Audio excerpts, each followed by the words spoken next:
Today I want to share some bulldozing tips with you. So yeah, you could do regular grading and pushing things off, but what I wanted to teach you was how to separate rocks from dirt. So how I separated all this rock from dirt is basically a nice area like this. You keep the blade about 6 inches or so off the dirt, so the dirt will go down under the blade, but the rocks keep getting pushed forward.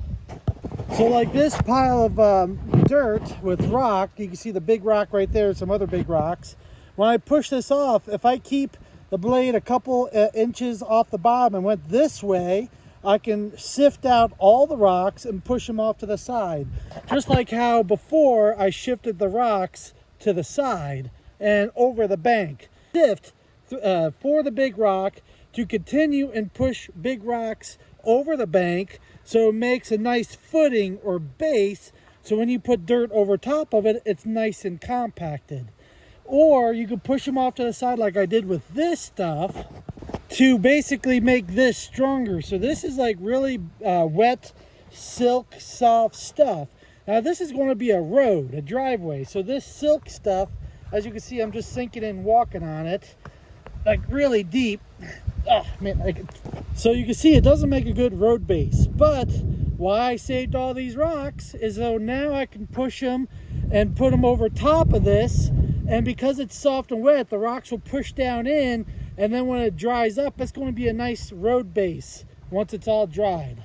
So I had good solid dirt, which I left there. Did not have to do anything with it. Put the rocks off to the side. And I was also saving rocks off to the side for like the bigger boulders to do a retaining wall or decorative type things later on if I wanted to. But I need these rocks now to firm up that. And to go a little bit beyond to make a little road base so more dirt can go up top. See, this material is hard to sift the rocks out of it because it's so wet. So once it dries out, it's a lot better to sift through it. But I wanted to kind of show you how I sifted through this before. Just like, see how I'm pushing all the rocks off but leaving the dirt behind. So it was just a technique I wanted to kind of explain to you. You can see it looks like I'm bulldozing the dirt, but I technically am not. I'm basically going up and down with the blade, keeping it a few inches off the bottom where the dirt goes under the blade. Like basically as you're driving, the stones get tumbled around and the dirt falls down through the cracks and goes under that gap under the blade. But you can see how just by setting the blade up just right, a couple inches off the bottom, as it kind of tumbles off to the side, and you can get all the nice clean rocks. And let's just say there's still dirt in it. I just go for another pass. I'm just keep moving it over and over until I get all nice clean rock and leave the dirt behind. So you can see how that whole line of dirt that I had, goes from like dirty, like dirt rock mix with a blade angled with a couple inches off the bottom. And you can see how I'm leaving the dirt behind, pushing all the rocks off to the side. Also, by pushing the rocks over a bank that you're trying to fill in first, like these ones, by the time you covered with dirt, the rocks are down. They're not going to be sticking up, fighting with you with grade.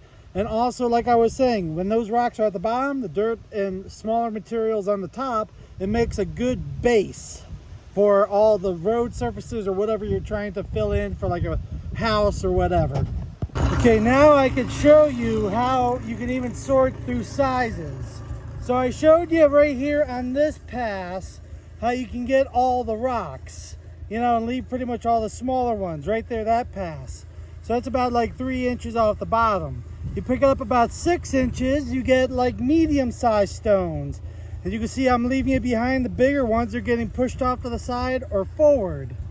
So you got like basically no rocks, a little bit, medium, and large. So here, let me try to get so you can see a better angle. So that pass, no rocks, medium rocks, large rocks. See, I leave like large rocks behind.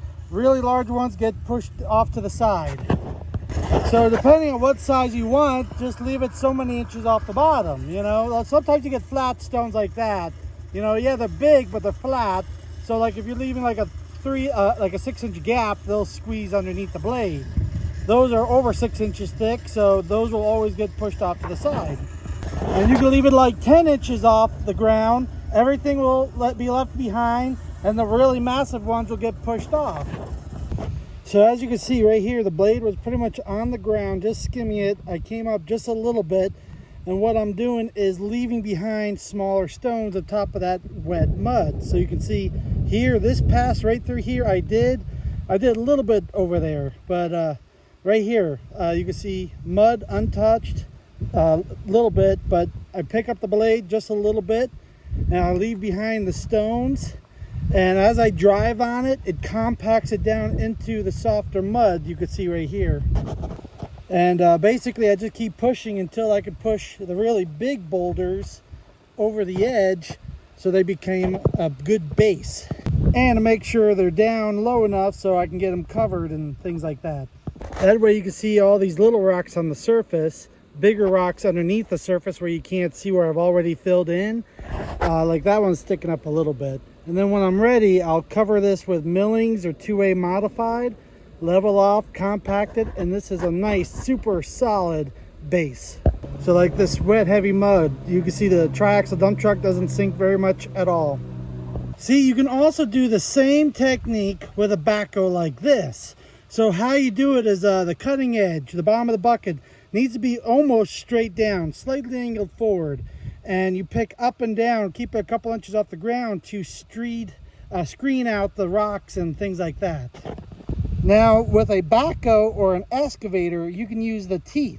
So having the teeth straight down, you can literally rake through the dirt to get all the rocks out. So you can scoop them up, pile them later, or you can scrape or rake through all the organics into a pile, and then you can load up a truck with it that way. So hopefully some of these tips are able to help you out and get better as an operator. A lot of these techniques I've learned from my grandfather, from his great-grandfather. Also, I went to school to get my certification for heavy equipment, and little techniques I also picked up later on. It's very interesting if you just watch a old experienced operator just run a machine and just watch what he does, and then you could just learn a lot just from watching. He doesn't even have to tell you anything.